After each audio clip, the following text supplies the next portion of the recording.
कैसे हैं दोस्तों आप लोग। आपका स्वागत है आज एनिमेशन ड्रामा आपकी एक नई कहानी में। नहीं मिलेगी ऐसी सास बहू। देखिए, दिल्ली के एक इलाके में एक महिला अपनी बहू और अपने बेटे के साथ रहती थी। अरे बहू देख तो जरा, कौन इतना दरवाजा पीट रहा है।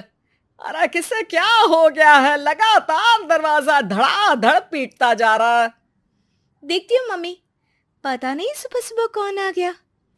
बहू दरवाजा खोलती है तो देखती है बाहर एक लड़का खड़ा था जो काफी गुस्से में था।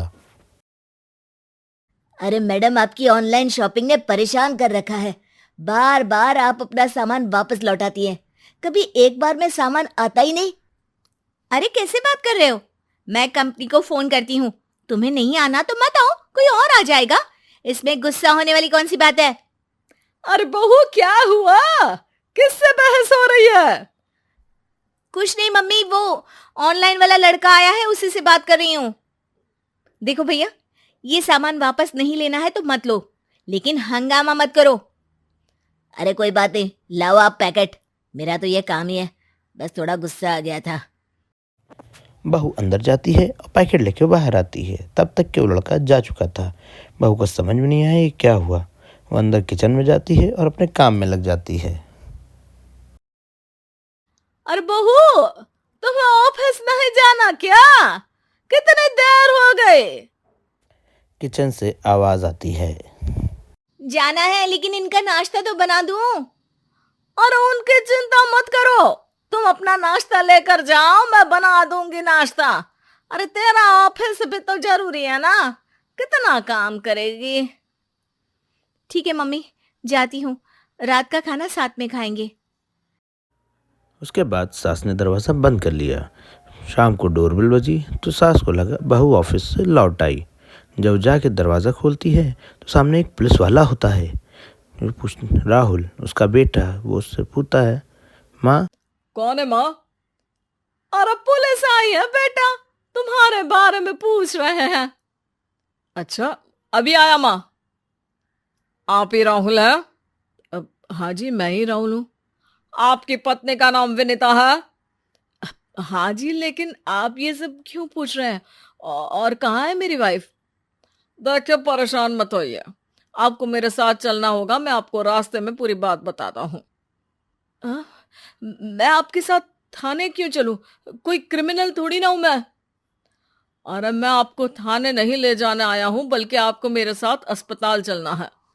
राहुल परेशान होके पूछता है, क्यों, क्या हुआ? देखिए, आपकी पत्नी का बड़ा एक्सीडेंट हो गया है और वो अस्पताल में भर्ती है। बस किसी तरह से आपका पता मिल सका, इसलिए हम आपको लेने आ गए। राहुल हड़बड़ी में पुलिस वालों के साथ निकल जाता है बिना माँ को बताए हुए। सर, क्या हुआ मेरी पत्नी को, कुछ तो बताइए। देखिए, घबराइए मत, वो आईसीयू में है, अभी कुछ कहा नहीं जा सकता। कुछ देर में सभी अस्पताल पहुंचते हैं। डॉक्टर साहब, मेरी पत्नी ठीक तो हो जाएगी ना? कैसी हालत है उसकी? देखिए, अभी कुछ कहा नहीं जा सकता है। सिर में चोट है और खून बहुत बह चुका है। शायद खून की भी जरूरत पड़े। ठीक है, मैं खून देने को तैयार हूँ। ठीक है मिस्टर, लेकिन हमें सेम ग्रुप का ही खून चाहिए। अगर आपका मैच होगा तभी आपका खून काम आ सकेगा। जी ठीक है डॉक्टर साहब। तब तक के राहुल की माँ भी अपने एक पड़ोसी के साथ हॉस्पिटल पहुंच चुकी थी। अरे बेटा, क्या हुआ? बहुरी कैसी है? माँ, कुछ कहा नहीं जा सकता। अरे बेटा, परेशान मत हो। अरे बहू को कुछ नहीं होगा, वो दिल की बहुत अच्छी है। माँ बेटे दोनों बैठे हुए इंतजार कर रहे हैं। सर, आपका ब्लड मैच नहीं हो रहा है और ब्लड हमें अभी चाहिए। अरे बेटा, डॉक्टर साहब से बोलो ना मेरा ब्लड ले ले। अरे माँ, आपकी उम्र हो चुकी है, आपका खून कैसे ले सकते हैं? अरे बेटा, वो बहू कम मेरी बेटी ज्यादा है। उसने दिन रात एक करके इस घर को एक डोर में बांधा हुआ है।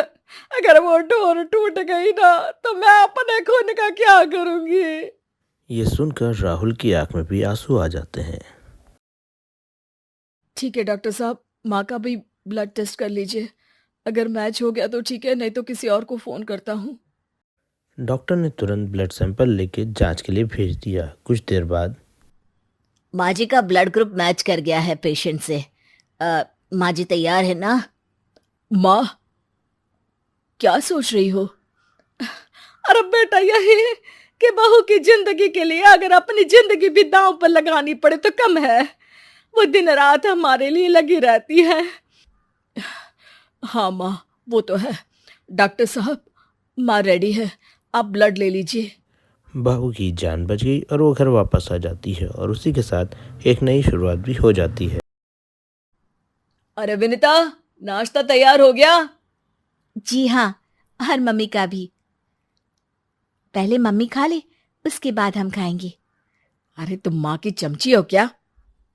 राहुल, मेरी माँ के जाने के बाद उन्होंने ही मेरा माँ की तरह ख्याल रखा है, और उस रात उन्होंने खून नहीं दिया होता तो शायद आज मैं जिंदा भी नहीं होती। इतना तो माँ के लिए बनता ही है ना।